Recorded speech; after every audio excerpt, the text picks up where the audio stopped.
Hello friends, आप सभी का स्वागत है हमारे चैनल पर। और आज का टॉपिक है संस्था यानी कि इंस्टीट्यूशन क्या होता है।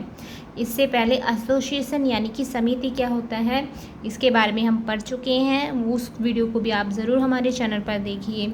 मोस्ट इम्पॉर्टेंट टॉपिक्स करा रहे हैं, तो मेक श्योर चैनल को लाइक शेयर सब्सक्राइब ज़रूर करें। तो चलिए बढ़ते हैं वीडियो की तरफ। संस्था क्या है। अमेरिकन समाजशास्त्री डब्ल्यू.जी. समनर ने संस्था के उद्विकास का सूत्र जो है प्रस्तुत किया था, जो कि ऐसे है। आवश्यकता पूर्ति संबंधित एक उपाय, विचार या धारणा यानी आइडिया और कॉन्सेप्ट। विचार प्लस क्रिया की पुनरावृत्ति यानी कि हैबिट। आदत प्लस समूह पुनरावृत्ति यानी कि जनरीति।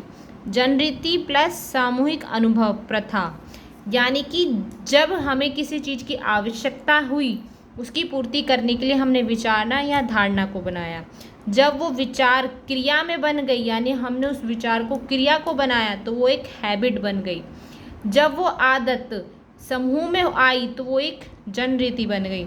जब वो जनरीति बन गई और वो सामूहिक अनुभव, लोगों ने अनुभव किया कि ये जो जनरीति है हमारे लिए अच्छी है, तो वो प्रथा में कन्वर्ट हो गई। ठीक है, इस तरीके से वो मान्यता भी बन जाती है, प्रथा में बन जाती है। जब वो प्रथा में बन गई, समूह और सभी समूह को उसको स्वीकृति मिल गई, तो वो लोकाचार बन गई और जन कल्याण के लिए जो है भावनात्मक रूप से अच्छी हो गई। ठीक है, तो फिर वो इसमें बाध्यता भी आई, तो वो लोकाचार के रूप में आ गई।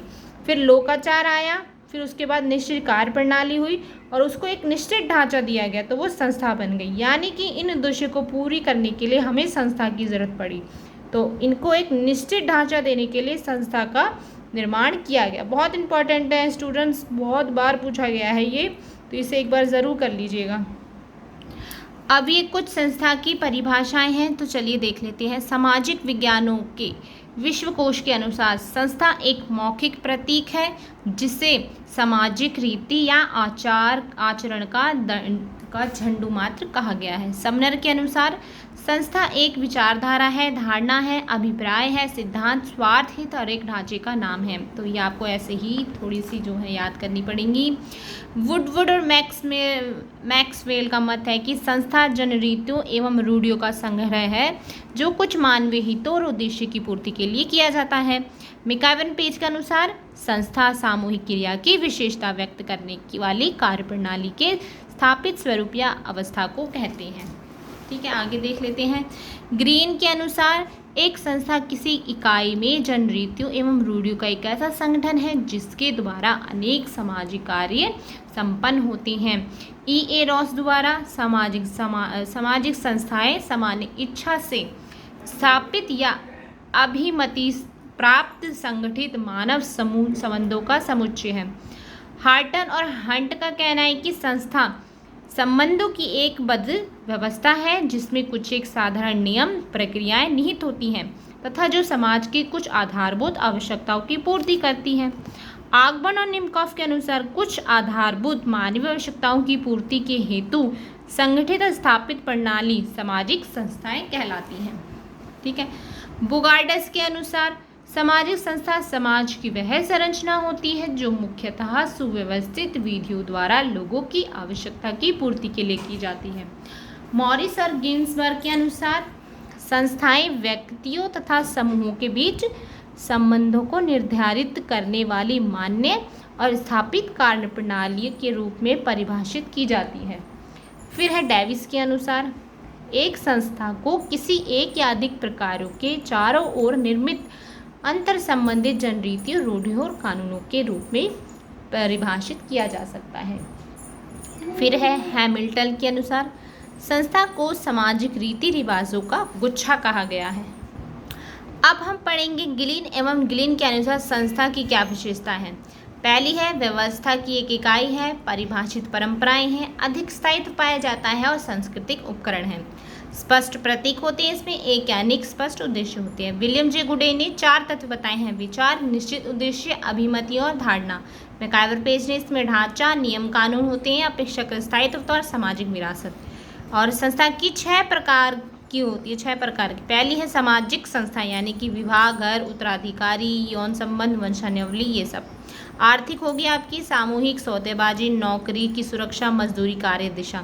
राजनीतिक दशाएं होंगी राजनीतिक दल, दलों की प्राथमिक इकाइयाँ और कार्यालय। धार्मिक संस्थाओं में आ जाएंगे आपके संप्रदाय, धर्म, उपासना के तरीके और धार्मिक विकास। शैक्षणिक संस्थाओं में व्याख्यान, परीक्षा प्रणाली, शिक्षण, ये सब। मनोरंजन में आपकी कसिनो, खेल, ये सब। संस्था के प्रमुख कार्य और महत्व देख लेते हैं। मानवीय आवश्यकताओं की पूर्ति एवं कार्य की दिशा, ठीक है। व्यक्तियों के कार्य को सरल बनाती है, व्यवहारों के अनुरूप होती, और तीसरा है व्यवहारों में अनुरूपता, चौथा है व्यवहारों पर नियंत्रण, और पांचवा है संस्कृति की वाहक, चौथा है परिस्थिति एवं भूमिका का निर्धारण, सातवां है सामाजिक परिवर्तनों में सहायक होती है। नेक्स्ट देखते हैं, मैकआइवर एंड पेज ने कहा है कि हम समिति के सदस्य होते हैं, न कि संस्थाओं के। परिवार, आर्थिक संघ, धार्मिक संघ, राजनीतिक दल, राज्य, अस्पताल, लोकसभा, महाविद्यालय आदि प्रत्येक समिति तथा संस्था दोनों ही होते हैं। संस्था एक कार्य प्रणाली है और समिति एक मानव समूह है, ठीक है। अब हम क्या पढ़ेंगे, संस्था और समिति में अंतर। संस्था की संरचना अमूर्त होती है, जबकि समिति की जो संरचना है वो मूर्त होती है।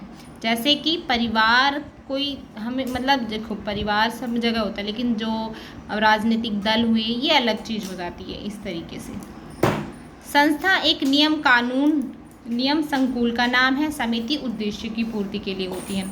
संस्था का विशेष विकास जो है शनि शनि कभी कभी होता है, जबकि समिति की जो है विचार पूर्वक किया जाता है संस्था में विचार, ठीक है। संस्था के अंतर्गत समिति होती है किंतु समिति के अंतर्गत नहीं होती है, ठीक है। संस्था में सदस्यता नहीं होती है और समिति में सदस्यता होती है। संस्था सामान्यतः साध्य का प्रतीक होती है और समिति जो है सामान्यतः साधन के रूप में। संस्था और समाज में अंतर, समाज सामाजिक संबंधों की व्यवस्था है, जबकि संस्था नियमों और प्रथाओं की रीतियों का संगठन है। संस्थाएं कार्य विधि के प्रकार हैं जिन्हें समाज मान्यता देता है। संस्थाओं का अस्तित्व समाज के लिए होता है, बिना समाज के संस्था का विकास नहीं हो सकता। संस्थाएं समाज के सदस्यों के बीच संबंधों का नियमन करती हैं। समाज मानवीय पक्ष का प्रतिनिधित्व है, जबकि संस्था सामाजिक आचरण की। नेक्स्ट जो है संस्था और समुदाय में विभेद। संस्था नियम, प्रथाओं, रीति रिवाजों का समूह है, जबकि समुदाय व्यक्तियों का समूह है। संस्था विशेष आवश्यकताओं की पूर्ति करने के लिए समाज की रचना करता है, परंतु समुदाय किसी विशेष क्षेत्र के निवास करने वाले सामुदायिक भावना रखने वाले व्यक्तियों का समूह होता है। समुदाय मूर्त होता है, जबकि संस्था अमूर्त होती है, दिखाई नहीं देती, ठीक है। समुदाय में सदस्यता होती है लेकिन संस्था में नहीं। संस्था जीवन के विशेष पक्ष से संबंधित है, जबकि समुदाय का जीवन के संपूर्ण पक्ष से, ठीक है। संस्था का आधार व्यक्तियों की सामूहिक गतिविधि है, जबकि समुदाय व्यक्तियों के पारस्परिक संबंधों पर आधारित है। संस्था समुदाय में जन्म लेती है, जबकि समुदाय का स्वतः विकास होता है। नेक्स्ट वीडियो में हम समुदाय पढ़ेंगे कि समुदाय क्या होता है, ठीक है। तो मिलते हैं नेक्स्ट वीडियो में। आप सभी का बहुत बहुत धन्यवाद।